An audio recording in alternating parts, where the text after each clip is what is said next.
Hello everyone, welcome to this episode of Your Life, Your Money. When the whole world is working on returns, choice of products, mutual funds, ETFs, index funds, and various other things, the success in financial planning comes from things which are outside of these hugely discussed topics. One of the things which dictates whether you will be successful in your financial planning in your life is depending on matters which are pertaining to emotions, human behavior, interpersonal relationship between members of the family, particularly that of the spouse. The topic that I have brought for you today is usually a conflict creating two requirements of humans, the needs and the wants. And let's see how these needs and wants can go against you or can work in favor of you by orienting properly, by directing your emotions towards achieving your needs and wants.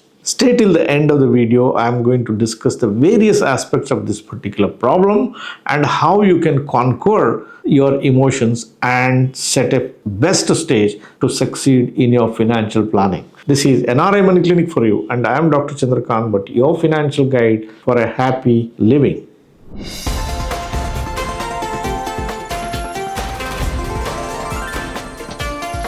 NRI Money Clinic. No hype, just the right advice. Are you an NRI living outside of India for more than 10 years? Have you dreamt of a retired life in India in a beautiful house and a lifestyle of your choice? Your dream can come true only when you take some simple and effective actions today. I will take you through a step-by-step process to make this dream come true in my webinar, Stress-Free Retired Life in India. Hello, I am Dr. Chandrakant Bhatt, financial guide and founder of YouTube channel NRI Money Clinic. I have to my credit creating secured retired life for thousands of NRIs spread across more than 60 countries. If you have an intention to make your dream retirement come true, register for my webinar. More details are in the link below. We as human beings always work on our needs and our wants. It's the two sides of the same coin. It is something what we aspire. Maybe we need it absolutely essential, or we may or may not need it. If you need it absolutely essential, that's called your needs. If you need something which you can still exist without having that, then it can be termed as a want.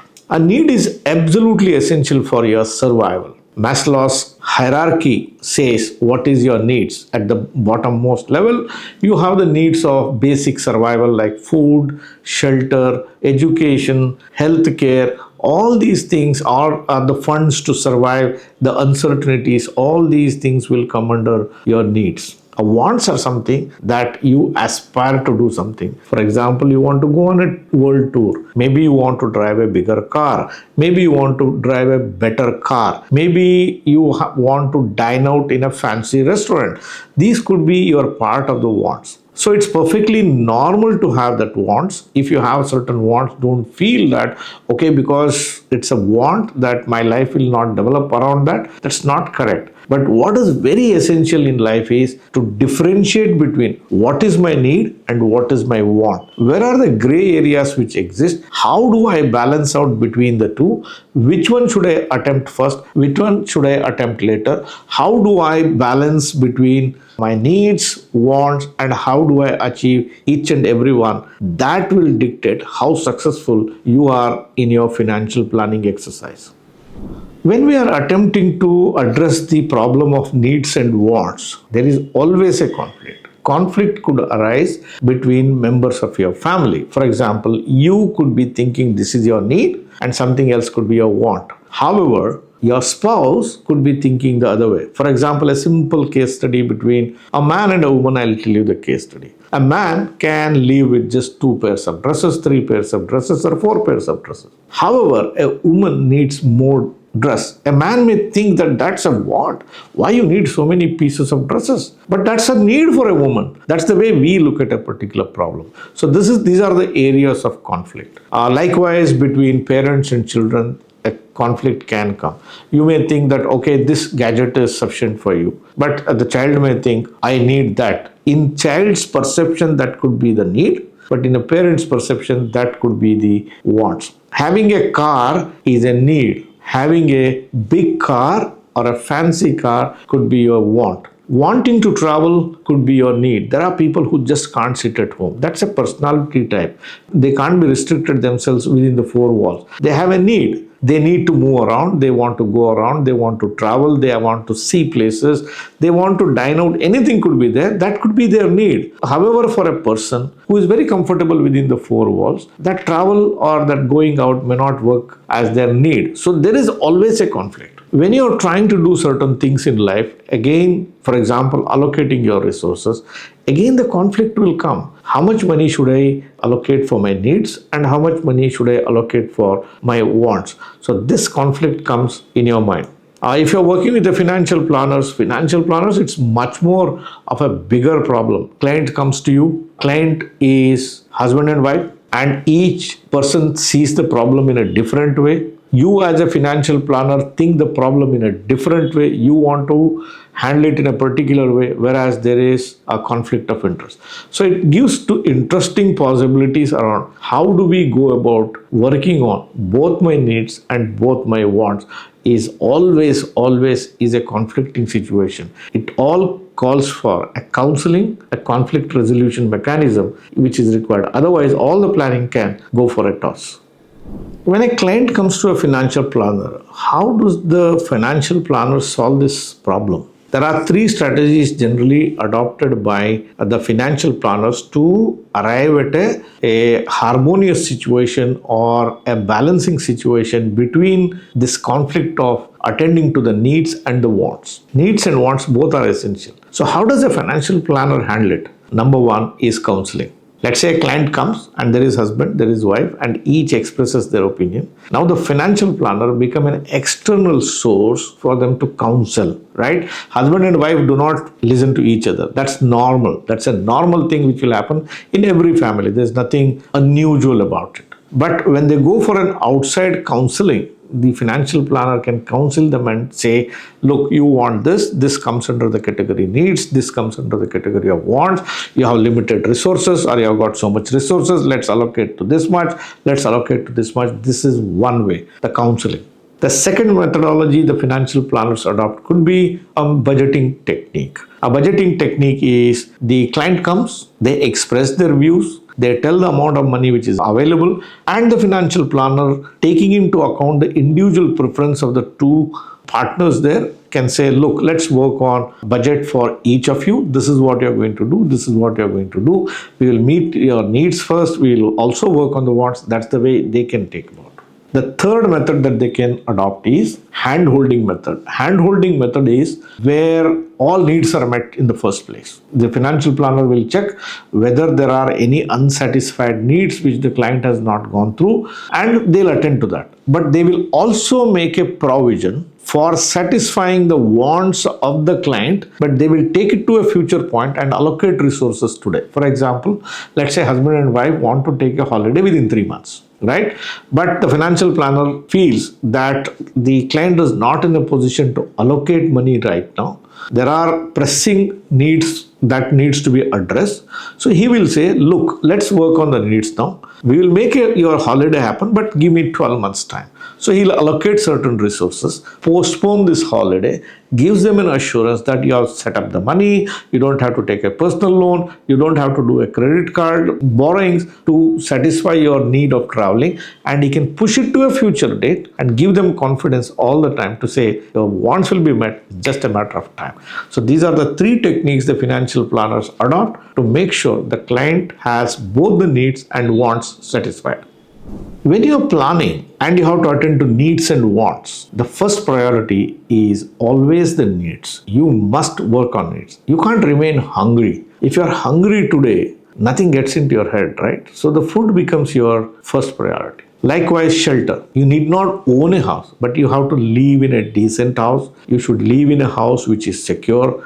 you should live in a house which will cater to your requirement. Let's say that you can't be living in a house where every member of the family could be living in one single room. That's not possible. So you should be working on a decent house. It could be a rented house, but you should have a space for yourself. Maybe if your parents are there, they need a space. You have a child, the child needs space. That needs to be attended. Likewise, education of your children becomes very important. Healthcare becomes very important. These are all primary needs. Many times the needs themselves are not felt by the clients. For example, healthcare. Unless we tell our clients many a times, they don't even go for health insurance. So that's a latent need. That is a need which is below the subconscious level. So people don't feel it because they don't need to go to an hospital. They suddenly perceive the needs when there is a medical emergency in the family. So the financial planner's role is also to figure out what are the needs, but they are remaining at the latent level, bring it to a perceived level and allocate resources towards that. Our first step is to identify all the needs that you have, needs which you feel every moment, every day, as well as needs you have to attend to sometime in future, like your education expense of your children, healthcare of your children, owning a house in distant future, living in a rented house if your resources are not adequate today. All these things will come first. A great amount of resources that you have in the beginning of your life should be directed at meeting these needs. When we are working on wants, these are mostly discretionary in nature. That means if I don't have that, it's okay in our life. It doesn't make much of a difference in our life. But we live in a society. You see your neighbors having a particular lifestyle. Where your children are studying, the other children could be wearing a particular kind of a dress, having a particular kind of a gadget, could be having a lifestyle. It creates a desires in the minds of your children. So wants are part and parcel of your life. The point to identify here is, do not say wants are not required. That will not work in your favor. Wants are a way to improve your life. Therefore, do not neglect it, but rather just believe in one thing. Make your wants happen, but do it after a lapse of time. For example, the moment you decide that, okay, there is an Apple iPhone which has come, you don't have to go and buy. Let's say if you delay it by 1 year, what might happen? One, you may get a new model of the iPhone. Two, if you want the same model of the iPhone, then the prices will drastically fall after 1 year. If you go immediately, you may not have the money. But if you go after 1 year, the money that you have, that itself could be sufficient. The another way of looking at that particular problem is, if you go after 1 year, you can think that, okay, after 1 year, I need so much of a money. Let me divide it in 12 equal months. In my monthly budget, I'll keep that money on the sideline. This gratification which comes to me by purchasing that phone will come 12 months later. But you can make it happen by planning it well. Never resist your wants. Wants are a way for your upliftment in life, but make it happen, plan it, and delay it and make it happen for you. Not working on wants is a potential source of conflict within the family. There is nothing called who is right, who is wrong, husband is right, wife is wrong. No. This is what happens because we are social animals. We live in a particular setup, and people will feel left out if they don't have anything. These conflicts will keep coming. But one thing let us keep at the back of our mind. When we work on a want as a lifestyle, it's not that we are trying to impress others. Nobody is going to impress about what car you have, what work you do, which parties you attend, what kind of a clothes you have. It's a feel-good factor for yourself. It creates a cash burn. It's a feeling that I belong to that particular group. In reality, nothing like that happens. Nobody is bothered about you the moment you go out of their eyesight. That's something which you have to ingrain all the time. You are responsible for your life. When you go for a want as a part of your lifestyle, always think, can you sustain it? Can you sustain it on a long-term basis? What might happen if something were to go wrong? It could be an illness, it could be a job loss, it could be anything. See, life is always uncertain. Life is always uncertain. We can never predict how situations will pan out. The good companies can be completely washed out. The life can completely surprise you beyond your imagination. Be careful when you are working on the wants. Needs first, wants later, but with a planning should be the approach you should follow. Now let us look at 3 case scenarios and let's find out how you can strike a balance between your needs and wants in 3 different case scenarios. Scenario number 1, I do not have adequate resources. Scenario number 2, I just have adequate resources. Number 3, I have enough and more of resources. How do I go in attending to my needs and wants? First case scenario, we do not have adequate resources. This can happen for the unfortunate ones. This can happen to people who are in the beginning of the career. It's pretty normal. Look, you don't have a great salary to start with. Most of the people will start with a lower salary. Over a period of time, they gain experience, they gain skill, they move up the ladder, and they will attend to their needs, and basic needs are met, and that is the time they'll have more money. So if you do not have that adequate resources, the thing that you have to attend is the needs part. Always the needs first. Do everything to meet every of your needs. So if you can't meet your needs, it's going to be a pathetic living. One suggestion that I would tell everyone when you have inadequate resources is work on what's possible for you. For example, try to increase your income. That's the first thing that you need. To increase your income, don't go and gamble in the stock market, currency market, crypto market. Don't do that. Rather, change job, move places, learn something new, add skills, find out your hobbies, which hobbies can be commercialized or you can derive some income. See whether you and your spouse both are working. Look at the possibility whether your spouse can do something to improve the family's fortunes or the cash flow improvement in the family. Thereby, the problem of not having enough resources could be conquered. That should be the first thing. If you live continuously with limited resources, forget the wants, there is nothing can happen. And eventually, the families will have problems within the family because of this problem. Case scenario 2, adequate amount of money to cater to both needs and wants. This is a very dangerous place. You feel that I have got adequate amount of money. Without your knowledge, you could be slipping into problem. Number 1, if you have the adequate amount of money, again, your first priority should be to increase your resources. See, you are just at a balancing level now. You have X amount of money, you have got Y amount of needs and wants which can be catered to. So you are just balancing it out. Tomorrow, if your income comes down or you increase your lifestyle and your expenses goes up, you will slip into a uncomfortable situation. So the most difficult situation to handle is when you have just adequate amount of money. So what should be your stress? Stress should be again to increase your income. All the steps I mentioned earlier, improving your skills, increasing your knowledge, changing jobs, moving places, do anything to further improve your income. Thereby, the current situation of I'm able to meet my needs, I'm able to meet my wants can be controlled.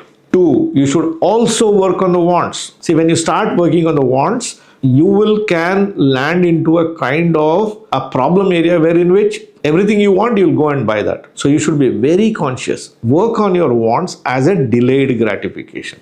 What does it mean? I need to do something, plan it, give it a time interval, allocate resources, and do it after lapse of time. By this time, what is that you are going to do? Number 1, by delayed gratification, you have enough time to plan. 2, your emotions are out of the window. See, the moment that thought comes in, you go and do it, then it's emotional decision. Here, it becomes a rational decision. Yes, I want. That's why I'm planning. That's why I'm allocating resources. I'm making sure that I'm not overspending on that. All these things can be done. So continue to meet your needs, continue to meet your wants, but delay the gratification towards your wants. That's the approach you have to follow. The third case scenario is having plenty of resources. Again, the same problem, right? It can give rise to a unpleasant situation. One of the things that can definitely go wrong in this particular case is anything which creates a situation where your income drastically stops or gets eroded for whatever the reason. Let's say you become a victim of certain habits because you have lots of money and your office doesn't take very kind to it. You may be asked to leave the job, or you may not find that progression as you expected in your career. That might happen. You can become habitual to a particular lifestyle which you may not be in a position to continue forever. Therefore, having plenty of resources is a danger zone. You have to be very, very mindful of what you should do, what you should not do. Everything should be controlled. Your focus should be on your life, your family, your career. Anything which will create a problem in your career should not be attempted. Lifestyle should be measured, evaluated, budgeted, discussed between the spouse, two partners, and then only you should go in for that. Otherwise, having excessive resources breeds complacence and can give rise to potentially very unwanted situations in life. Countless families will go through that. Just because somebody has more money doesn't mean that they'll have a good life. That's because of the excessive spending towards the want. In fact, the most happiest situation anyone can go through is the situation of less resources wanting to do more. Why I say it's a happy resource? Because you put your heart, mind, and everything into it. You come out of that situation, you make it happen, you enjoy that entire journey. You feel craving that I want to do that, but I don't have money. Then you sit with a planner or you plan yourself and you come out of that, increase your income, plan one thing at a time. Take the whole family along with the decision making process. It gives you immense satisfaction in life when you have less resources. So for those people who have less resources or who are just starting the early phase of your life, practice this and probably this can become a habit for you in the life and you can experience best life ever lived. What's my final message? Both needs and wants are part and parcel of life. Do not fight your wants. You have to attend to your needs. If you are able to meet only your needs, you just exist on earth. You must make and work in such a way that your wants are also met. But that should be a process. That should be a journey. That you should make it happen consciously in a controllable fashion. If you do that, I'm very confident you will have a very successful financial life. By the way, I hope the video that I have done today helped you to understand the differences between needs and wants and how you can approach to create a successful life. By the way, our channel grows because of your subscriptions. Many of you watch my video, forget to subscribe the channel. Hit that subscribe button right now. If you like the video, do give me a thumbs up. Do share my videos with your near and dear ones, friends and relatives, and on all the WhatsApp groups on which you are connected with. Thank you very much for watching this episode on NRI Money Clinic. I shall be back with you with yet another thought on your life, your money next week. Till then, stay safe. Jai Hind. Press the bell icon for more details and subscribe our channel.